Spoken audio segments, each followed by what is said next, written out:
Yo, what's up, my G's, and welcome back to another POV. So it's been a while since I've shown the car. I was planning to do a couple more POVs as I modded the car, new tails, tint, and I debadged the back. The car is pretty dirty right now. It is the only downside to having like a super white car, and it's hella windy outside. But yeah, also did the headlights, and that's about it for now. I don't have an exhaust on the car yet, but I kind of wanted to just make a video before I go ahead and do that, because you know, my last video, I didn't expect it to get as many views as it did, and I was kind of yapping. And so now that I've had time to actually know this car, understand the platform, and just work on it myself, I feel like my information this time around can be a lot better and a lot more accurate. But I am at the Nissan dealership right now, second home of this, which I will be bringing it back up here to get the transmission service, because it is around the mileage, because as you can see, 76,000. I got the car with almost 74,000 in.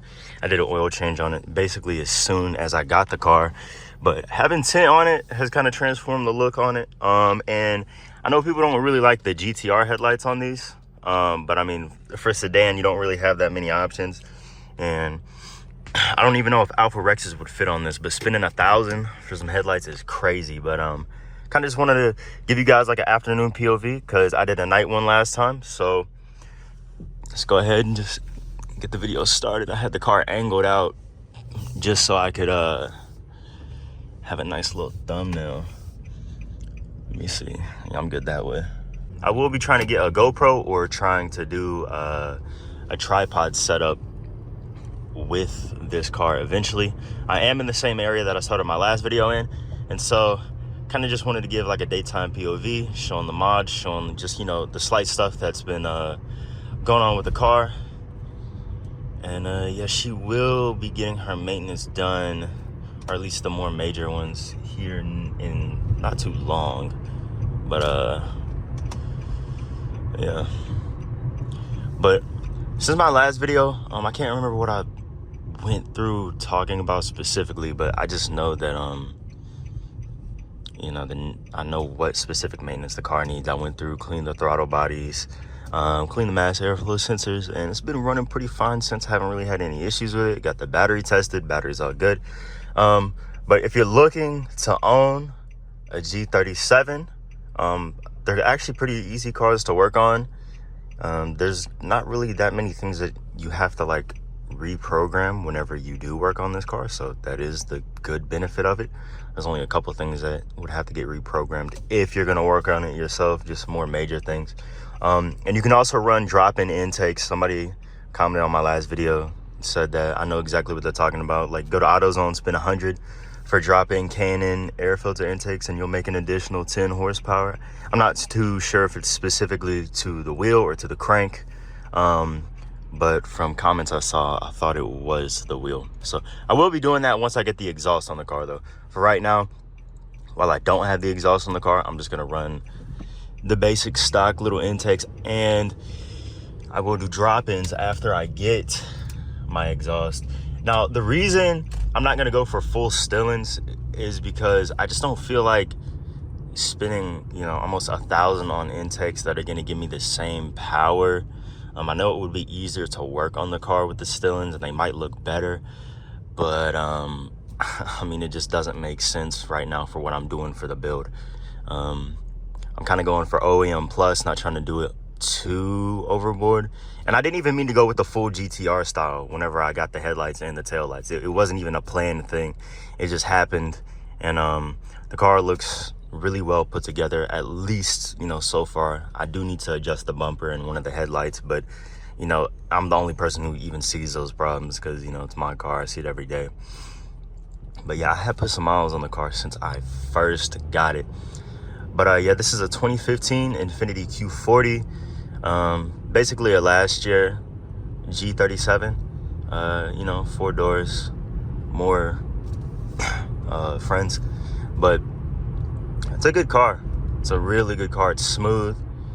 It's nice to daily commute in. On the highway, you can cruise. I'm not sure on what gear specifically, but you'll cruise at like 1,500 to 2,000 RPMs. So this car does get good gas mileage. A lot of people complain about getting bad gas mileage, and that's just because they don't do the maintenance on the car, or either they hinder themselves by driving crazy all the time. Unless you're like pushing this thing 4 to 5K every single light, you're not gonna have problems with getting 20 miles per gallon on average. But overall, though, I think it's a really good enthusiast car to get into. They're relatively cheap, and the maintenance isn't bad. It really isn't. It's not like you're going to buy like a Mercedes for this price. You're not going to be dealing with bills that are going to cripple you to keep the car running efficient and whatnot. But she cruises. It's a fun little car. I haven't really had any major issues with it, and maybe that's just because I got this because the service history on the car was really good. But yeah, see, now him with that 750 Li right there that just passed me, his maintenance bills are a nightmare. I already know that. But not Lil Finny. This car's not bad. Especially like if you're a young car enthusiast. This is like my first car that I've ever bought with my own money. And I just haven't had any issues so far, like financially, that made me say, damn, this car wasn't even, worth it. It's super fun. So, I mean, if you really want to save the money, I would say go and get a G35 instead, because it'll be easier to mod it. The mods will be cheaper. Now, the engine won't be as reliable, and you probably won't make as much power. Not even trying to hate on HRs. But I mean, their whole history is kind of why VQs have stigmas of being unreliable in the first place. But I think these cars in general, as long as you take care of it, it won't do you wrong. But yeah, a G35 is easier to get in and mod, especially if you just want to drop money into it right away. Because VHR is pretty expensive, I can't lie. At least for your more major things. So, the things that really matter when you're building a car. So your exhaust, your intakes, headlights, taillights, and then your wheel setup and suspension. Now, suspensions on these don't really cost too much to set up. You can go lowering springs, which are cheaper, but you can't really adjust them. Or you can go coilovers, and coilovers will cost a pretty penny, which we're talking about pretty. Look at this guy over here. But yeah, I mean, it's just the expensive stuff that comes with every car.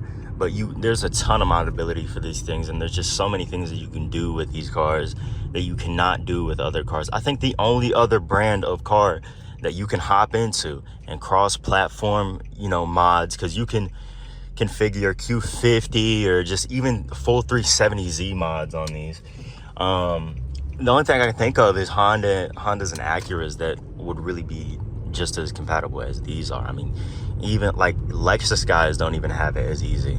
So yeah, I mean, if you want to hop in one, want to have a fun car to mod that's like cheap, I mean, this is for you. Or if you want to have a nicer one, which this is, that's my plan with this car. Just have one of the nicest G's possible where I live, or just even in my state. Just keep it clean and simple. You can also do that too. You just get one of the latest years. These don't really have reliability issues, especially 13 and 2015. Those are going to be your best years for getting these, because they're going to be like the most reliable, the most well built. And yeah, you can see the headlights in the reflection right there. But I mean, yeah, she's just fun. People love the way that it looks. Your average person's going to look at the car and be like, wow, that looks cool, and they think that the cars are really pretty. Even stock people think the cars are pretty. Like when I first bought the car, people were hyping it up, and I had peeling OEM headlights, and I was just like not really messing with it. But I mean, I'm happy with how the car's come along so far, and they're super smooth, super smooth, and they're pretty quick too. I'm not gonna lie. You're gonna hop on the highway with 300s, RTs, maybe some scats, and you're gonna be able to keep up with them. And overall, this car handles better. So if you catch them on a back road, they're not even going to be able to do anything about it. Even Challengers. And then, like, you know, there are just other JDM cars and Beamers that you can keep up with or challenge, or like, if you really are a good driver, like this car, you can, like any good driver, you can put them in this car and they will do extremely well. Or even somebody who's just new, you know, somebody who's new to the car scene, or like being like a driver overall, can get in one of these and just have a really easy time. They're really good at handling, they're really easy to drive. And learning the length of this car, like my main vehicle was a truck, so if you're coming from an economy car and you get one of these, you might struggle with the length, because the engine in the front is so big that, you know, she kind of has a snout on her, and you know, that's something that people don't talk about too much. Your rear end is not too long, you don't really have to worry about it too much if you have a sedan, but your front end is going to be pretty long. But your natural ride quality is going to be pretty smooth too. I'm not going to compare it to, like, I mean, I can compare it to an IS350 of the same year because I've already drove one of those. And I'm just going to say that the ride quality in the Lexus is better, and the transmission is tuned way better. The Lexus transmissions, especially the 8-speed, is really smooth. That's the only stipulation, is that the transmission in this, on your initial upshifts, is not going to be good, but the downshifts are actually really good. So, and if you even have problems with the transmission and you honestly feel like spending the money to go and do a transmission swap, you can interchange with the VR30, which is like the, you know, the newer years Q40 transmission. You can go ahead and put one of those in these, because they are also compatible, at least from what I've read and saw. But this platform's not for power, so don't go and buy a VQ and think, oh, I'm gonna slap a big turbo on it or go and make a bunch of power with it. I mean, you can if you want to, but naturally speaking, these cars do not handle torque that well. They can take horsepower, obviously, because, you know, your power band is super high up in a car like this. You know, you got a limit of 7,400 RPMs. So horsepower will not be an issue. You can get the horsepower, it's just the torque. The block cannot handle more than 500 foot-pound reliably, at least from what I've saw from Soho Motorsports, which, you know, if you're really into the power and all that, those are going to be the guys for you. They got turbo kits, they got all the stuff that you need. But they say that the block just does not like torque like that. But I mean, hey, I mean, if you want to build the power, go ahead. That's up to you. It's going to be very costly, of course. You're not going to be able to, you know, it's not like a N54 or like a, you know, I don't even want to say B58. They're not even in the same price range. But yeah, N54 guys are going to most definitely have it better. So I wouldn't say, you know, hop in this car looking for a power platform. Hop in this car looking for something that can handle good and give you a really good driver experience, especially if you're somebody who loves to drive in the mountains, or just wants to learn how to be a better driver in general. Or maybe you like doing little cuts on the highways. I wouldn't say, you know, anything risky, which I know there are a lot of guys who own these, you know, platforms, and they do a lot of risky stuff on the highways because the chassis is just really good and it handles super well. And I understand it, but I honestly think these cars already get enough hate as is, with as many people take them to takeovers and just straight pipe them, drop off the mufflers and the resonators, which, you know, I love the VQ. Naturally, the exhaust on this actually sounds really good, but I just hate how people build these. And so that's why I'm so, I guess, enthused to build mine the best way that I possibly can, because I think that I can make a really clean build and give a great example of what this car can be and what it should be. But car looks insane. I'm gonna replace the Y pipe because these have fiberglass Y pipes. So if you're gonna put an exhaust on this car, get rid of that. Or if you're gonna straight pipe it, get rid of that. Go and get the Z1 Y pipe. It's gonna help deepen the tone. And then just, yeah, these cars rasp really bad. I mean, you can change out the Y pipe, it's still gonna rasp regardless if you don't have a muffler or any resonators. But typically you're gonna go vibrant resonators. You're gonna get rid of the muffler, because the mufflers on these is ginormous. It's almost the size of the trunk. And then you'll just either change out the white pipe or you can just leave it regular. But the cheapest way is to just go buy some vibrant bottle resonators, throw on some chrome tips, or I don't know what the burnt blue ones, the carbon ones, the typical ones that I guess all the JDM guys like, and just leave everything else as is. I know some people run test pipes or just no cats, or they'll run long tube headers, but it's just going to be a nightmare. It's going to be way too loud. But yeah, that's the end of my little yap session, especially after just learning more and more about this car. I'm super happy with it. I think it looks good. I'm happy with how my builds come along. I've done all of this in about 2 months of owning the car, but really about a month, because all the stuff that's been done to this car has been done. I'm trying to think, when did I stop working on the car or getting stuff done? Probably like 2 weeks ago, maybe even before that, maybe 2 to 3 weeks ago. So in a month's time, I've done a lot to this car. It has been costly, so I'm not gonna say it's cheap. So don't think that you can build your stuff out like this unless you got the money to just go ahead and do it. But otherwise, I would say take your time with the build, be patient, don't rush. It does not matter about other people's validation. If you want to have a good, clean build, you're going to take the time and you're going to properly care. Do not be like everybody else trying to rush, making these clapped out. And then once it's clapped out and you own it, you say, oh, I don't give a fuck. And then you go and you beat up on the car. That's not what you're supposed to do.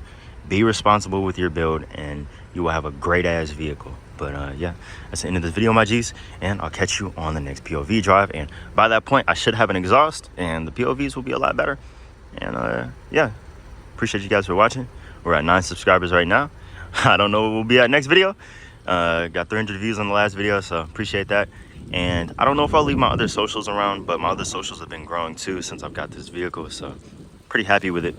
And yeah, it's a good daily. So peace out.